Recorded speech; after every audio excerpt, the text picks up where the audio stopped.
There are a lot of different ways to play through Wonderlands. Some like to use spells, others by powerhousing with awesome and overpowered weapons and gear to cakewalk the game.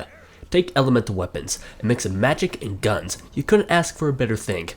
Elemental weapons bring extra damage to certain enemies that light them on fire, shock them till their heads explode, or just steal their health and give it to you. With this knowledge in hand, we ask ourselves, can you beat Wonderlands with only fire weapons? Let's get to the rules of the run. For the rules of the run, I can only use fire guns. At the beginning of the game, I can use the Thumbsbane, but only if I need to. Melee is allowed, and having non-elemental melee weapon is allowed. Any rings and amulets are allowed, and of course I can use fire spells, and to win the challenge, I gotta kill the Dragon Lord. Pretty simple rules, let's get into the gameplay.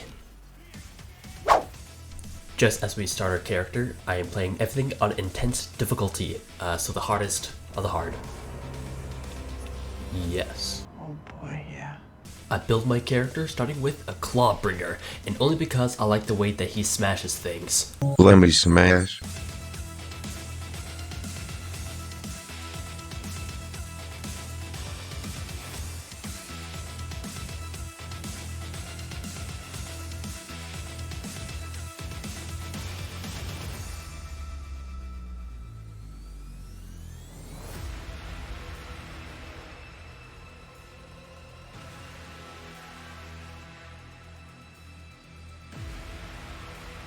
I then pick my armor decorations. Obviously, I'm going for fire design, so I choose this. Next up is my Twist of Fate. Then I place my starting 10 points into crit damage, and you'll see why here in a bit. And with the Fate chosen, I make a name for myself. Fitting in with the challenge for today, I place this. With all that squared away, I look at my hot juice of a man and start the game. Holy crap, that's a hot man! I spawn in the Snoring Valley, getting straight started with opening all muddy crates, getting around 300 gold. I make my way to the first waystone and open a couple more crates, then I pick up the Hatchet of Downfalls and make my way to the crabs. I don't need to kill the crabs, but you can if you want to get some extra gold. I make my way to the first chest and pick up the Thumbsbane, a white rarity Dahlia pistol, of which according to the rules I can use for my run. I make my way through the enemies and kill the badass skeleton to unlock my action skill, Cleansing Flames.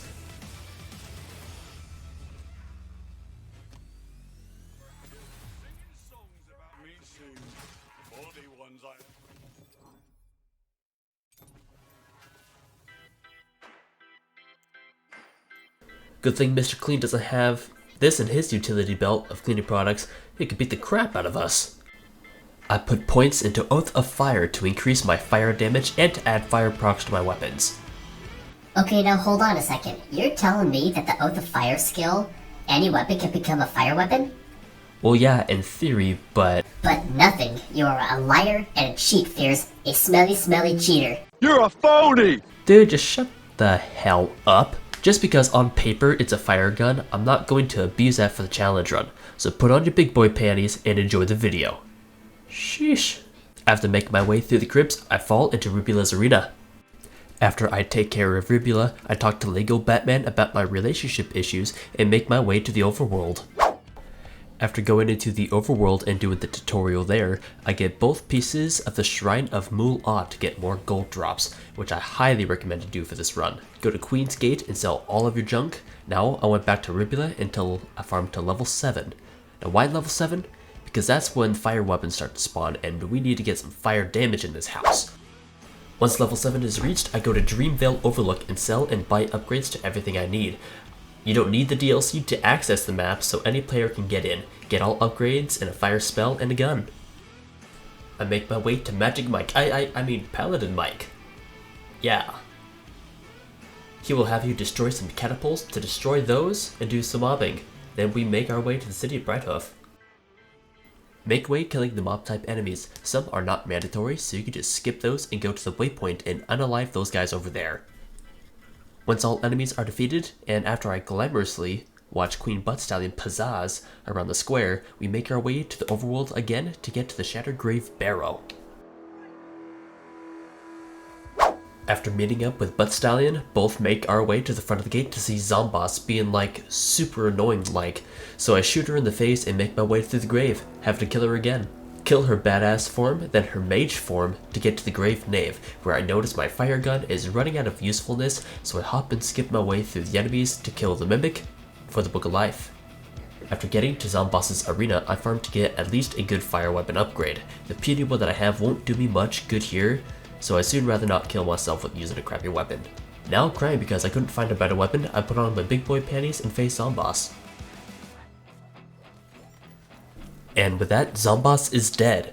After the fight, you get the Sword of Souls and stab it into Zomboss, killing her for good, which is awesome because she is just about as annoying as my ex. With that complete, we go back to Brighthoof to celebrate.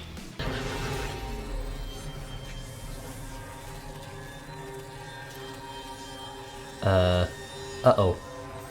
Oh, crap. Well shit, that wasn't supposed to happen. I read the scroll and make my way to the docks to build a boat. After that, I go find the Barbarian and the Weep Wild Dankness. Seeing that I'm only level 10 and I need some good gear, I get the Goblins Tired of Forced Oppression mission in Brighthoof and make my way to Jar and Mount Gra. I enter Mount Cromarax and I talk to Jar. She has a good heart and wants your help to stop the oppression of her fellow goblins, so you accept because we need to do this quest, and if I don't do it, I will find you, and when I do, I will do absolutely nothing because you are beautiful. I make my way through the mountain ranges, reminding me of home. I defeat the barrier pillars and recruit some goblins and make way to free the political prisoners from their cages. Now be a good citizen and free these guys. Sir, yes, sir. No. It is not sir. It is ma'am. It is ma'am! I talk to Jar to get the next quest and make my way to Vorkanai's lair doing various quests in the caves. We're gonna have to fight this.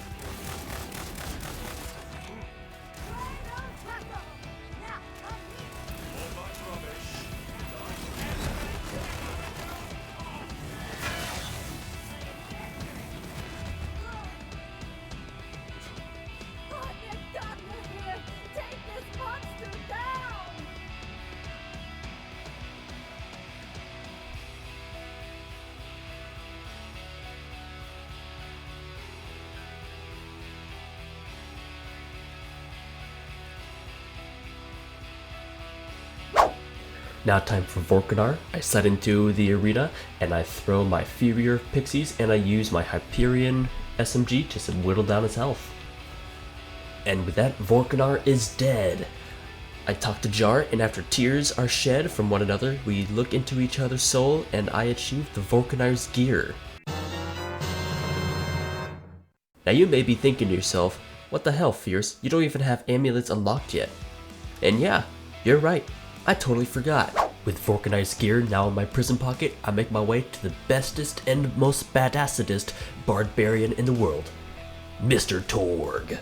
After shouting exposition, I do 3 waves of mobbing, killing crystals in the process, and I just make my way to Banshee's arena. I slide into Banshee's arena that I use all the fire gear I have at my disposal. I melee her with a caustic weapon, that way I can get a bit more status effect damage and chance, so that way I can just spam my spells and my guns at her, eventually killing her.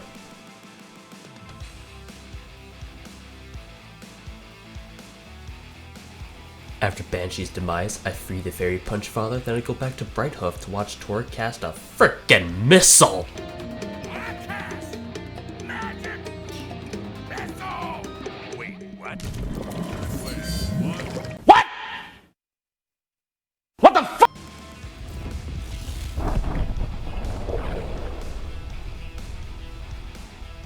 It's so beautiful! New ocean! I'll see you in hell!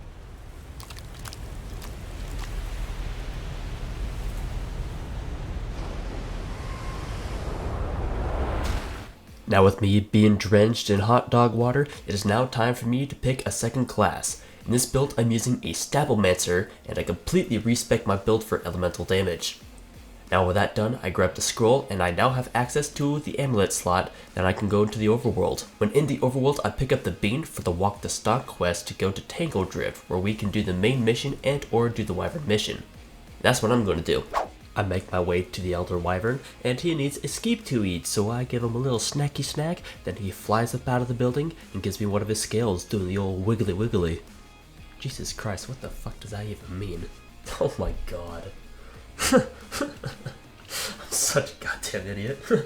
The Wyvern's Ring gives me plus 20% fire damage, which is good for the story of this run, and that's what we'll be using. I make my way and enter Warktooth Shallows. I first talk to Bones 3wood, which he has me get his not so bony companion Polly, who's the GPS for this area. He showed me to his first mate, made fun of his mom. Your mama so nasty, she sucked your daddy dick and came in here and kissed you goodnight. And he joined the crew. I make my way through the map, doing a little bit of questing, then I eventually get to LeChance's boss arena. After I kick LeChance's ass,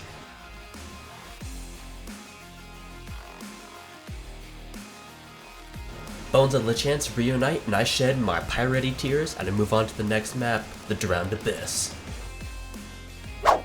I waltz my way to the Drowned Abyss and talk to Kasara. She'll have you run around chanting to Poseidon and massacring all of her friends.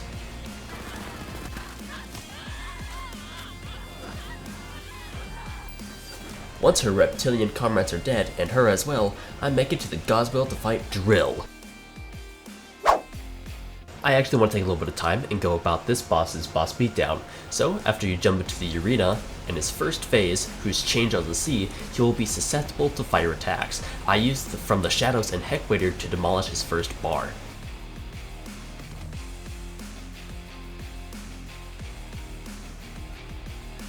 In his second phase, whose Blood is Thunder, he gets to borrow the power of Zeus like a blockbuster movie and throws his spears at me.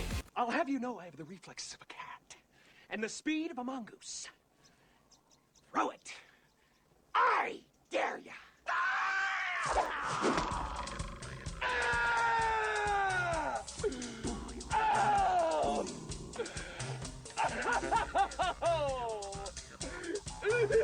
I also use From the Shadows and throw pixies and shooting the COVAR to kill him. Lastly, for his third phase, whose Heart is Fire, is resistant to fire damage, but does not regain shield if you don't constantly dish out damage. Guess he had an early return in that movie, I guess. I used the Torque Shotgun, pixies, and From the Shadows to kill this guy.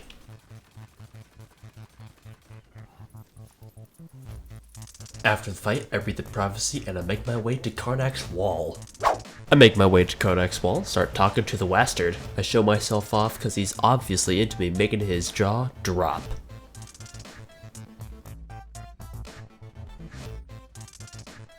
I'm sorry. I run through this map killing enemies and finding the relic that fits most with myself and personality, start chanting the secret formula to the Krabby Patty recipe. Now time for the Wastard fight. I drop into the arena, and the fight begins. I melee him to get the caustic bonus, then I go From the Shadows and spamming all my fire spells and fire guns. His shield is really annoying because he can summon spectral wyverns to start boosting up his shield. So every chance I get, I'm going to get up close, hit him with my melee weapon, and use my fire pistol to whittle his health down. And with Western down, I now have the ability to dispel runes and make my way to Osgul Necropolis. Just speeding through Osgul Necropolis, I just did some mobbing to dispel a rune. I talked to an old guy and said his hair looked like to use mop. So as punishment, he had me kill a bunch of skeletons and use them as compost. To make my way through the city, we come across the Arena of Nightmare.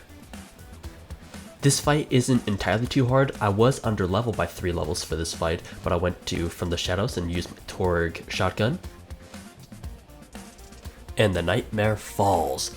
All that's left is to fight my hero, my boy, and I don't know what else to call him. Dragon Lord time.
I really hope you guys enjoyed this video. We all know Wonderlands is missing a lot of things to make it a great game, but I'm thankful for what we have. I wanted to share some things I really like about this game and bring you guys along with me. These challenge runs are getting more and more popular each time I make one, so I figured I'd give Wonderlands a try. If you guys enjoyed the video, please be sure to leave a like and leave a comment on what challenge I should do next. These are so much fun to make. Anyway, as said before, please leave a like if you enjoyed it, and if you really enjoyed it, make sure to sub. It's completely free and I make these videos as soon as I can. Hope you guys had a great day, and I'll see you guys in the next one. See ya!